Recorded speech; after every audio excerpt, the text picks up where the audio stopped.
que je connais pas. Et mon cœur ce soir il est dans la joie parce que j'ai le frère, il m'a laissé la place pour apporter la parole de Dieu. Compliqué, c'était un peu court pour méditer. Mais le Seigneur il a toujours un mot pour chacun d'entre nous. Amen. Et vous savez, avant de rentrer dans le message, je voudrais demander à Coucou qui prie pour ces instants. Que Dieu nous bénisse. À toi la gloire, Seigneur, à toi toute la Alléluia. victoire.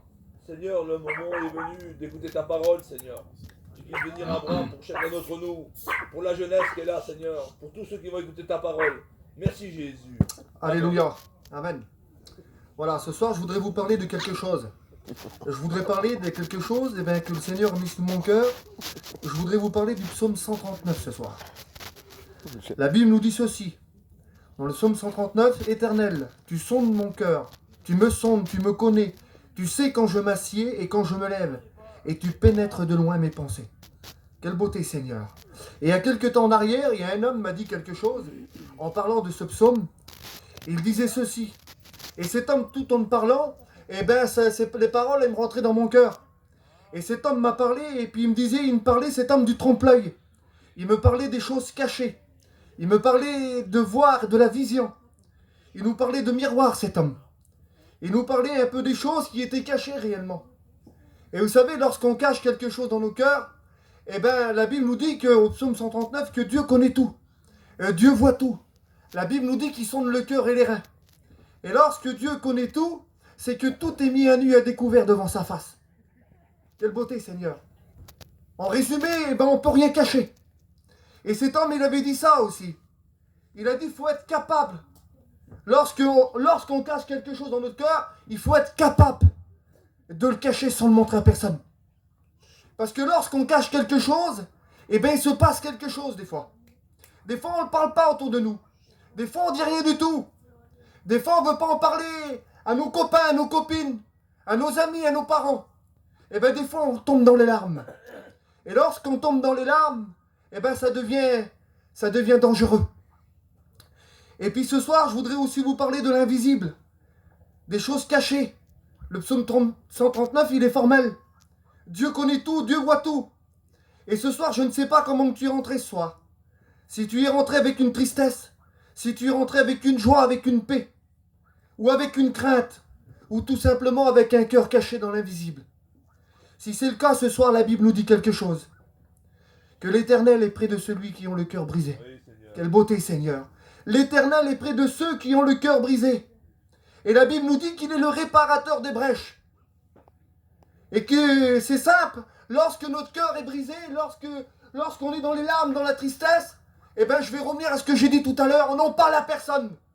Vous savez, moi, pour ma part, j'ai pas grandi dans une famille chrétienne. J'ai mon frère qui est là, qui me connaît très bien, il pourrait témoigner de moi. Chez nous, on est de nombreux enfants. On est une famille de 13 enfants et je suis le seul chrétien. Et lorsqu'on est le seul chrétien, il faut que Dieu fasse quelque chose pour la famille qui reste. Moi, j'ai pas grandi dans une famille chrétienne, j'ai grandi loin du Seigneur. Et puis, je le dis à ma honte, j'ai grandi dans l'alcool.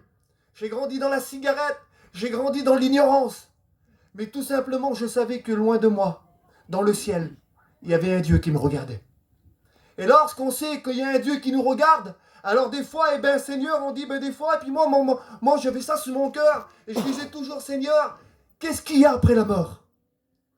Et c'était ma question à moi, ça, Coucou. Qu'est-ce qu'il y a après la mort? Mon père ne le savait pas, ma mère ne le savait pas, mes frères ne le savaient pas. Et je disais ça tout le temps, moi, lorsque j'étais dans mon lit, j'allais me coucher, qu'y a-t-il après la mort? Quelle peur j'avais. Et un jour, je me suis approché des rignons. Et là, je sais que le Seigneur, il était la solution. Amen. Vous savez, lorsque Dieu est la solution, ça veut dire que c'est lui qui fait tout. C'est lui qui guérit. C'est lui qui sauve. C'est lui qui nous libère de toutes nos frayeurs, de tous nos peurs en réalité. Et puis ce soir, je voudrais vous parler d'un homme, moi, qui est dans la Bible. Vous savez, lorsqu'on regarde le texte de la Bible, cet homme, c'est Jairus. J'en ai parlé avec un frère tout à l'heure. Jairus, c'était un homme, c'était qui? C'était quoi? Jairus, c'était un chef de synagogue. C'était un homme connu de tous. C'était un homme, il était bien placé, Jairus. C'était un homme, il avait le bonheur dans sa maison. C'était un homme, il avait ce qu'il fallait pour vivre. Pas de problème. Mais la Bible nous dit que cet homme avait perdu quelque chose de grand dans son foyer. Cet homme avait perdu quelque chose de terrible dans son foyer. Coucou. Il avait perdu tout l'oxygène dans sa maison. Il avait perdu une perle de grand prix dans sa maison. Il avait perdu son bonheur. Et vous savez, lorsqu'on perd quelque chose dans notre maison, des fois, eh bien, ça devient compliqué. Ça devient, c'est une angoisse en vérité. Lorsqu'on perd quelque chose, qu'on ne peut pas mettre le doigt dessus ou la main, eh bien, on se dit où c'est, où ça se trouve. On n'est plus guidé en vérité. La Bible nous dit que Jairus avait perdu sa petite fille de 12 ans. Et ce soir, toi, tu es venu avec ton cœur ce soir. Tu es venu ici avec ta jeune vie. Et le Seigneur te connaît. Tu es peut-être venu avec ta fierté. Tu es peut-être venu avec un sourire ce soir. Tu es peut-être venu avec un cœur disposé devant les autres. Peut-être que les gens qui sont autour de toi te connaissent par cœur en réalité. Mais une chose est sûre, c'est que Jésus, lui, il te connaît mieux que tous. Tu es peut-être rentré avec un cœur brisé ce soir. Tu es peut-être rentré avec un cœur meurtri. Ce soir, tu es peut-être caché derrière un sourire, derrière une difficulté. Tu es peut-être caché ce soir derrière une séparation en vérité. Et lorsque tu vas te foutre au lit le soir, lorsque tu es dans ton lit, que tu t'endors, eh bien tu penses à cette séparation.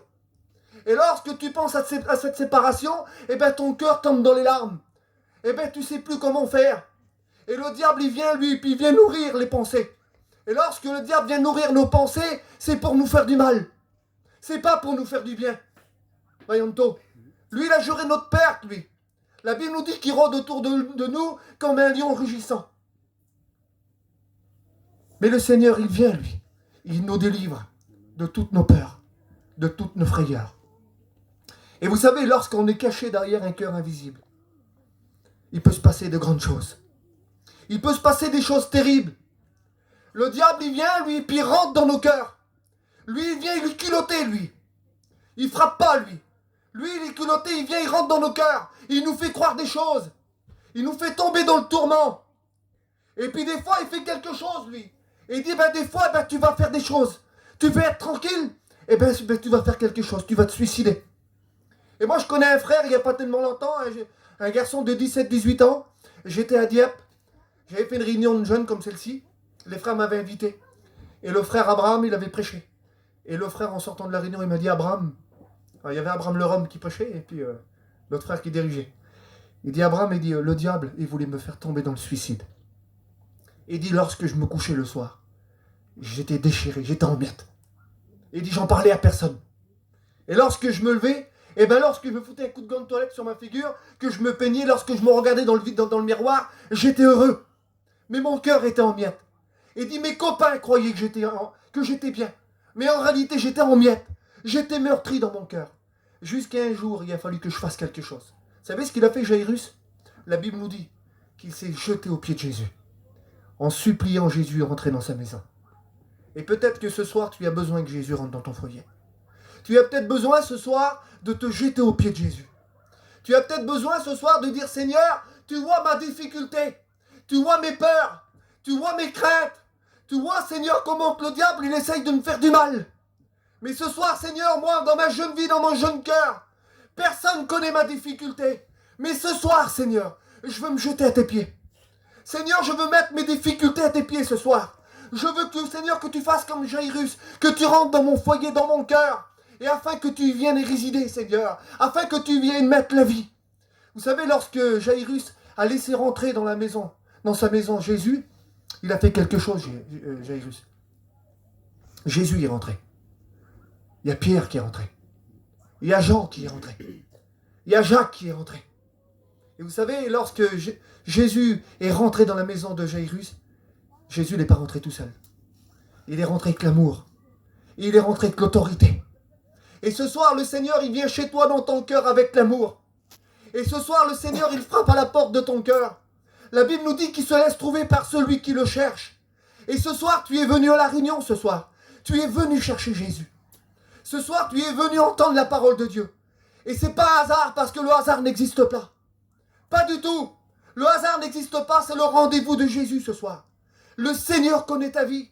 Le Seigneur connaît ton cœur et tes difficultés. Combien de fois, Seigneur, tu t'es dit, je vais remettre à demain.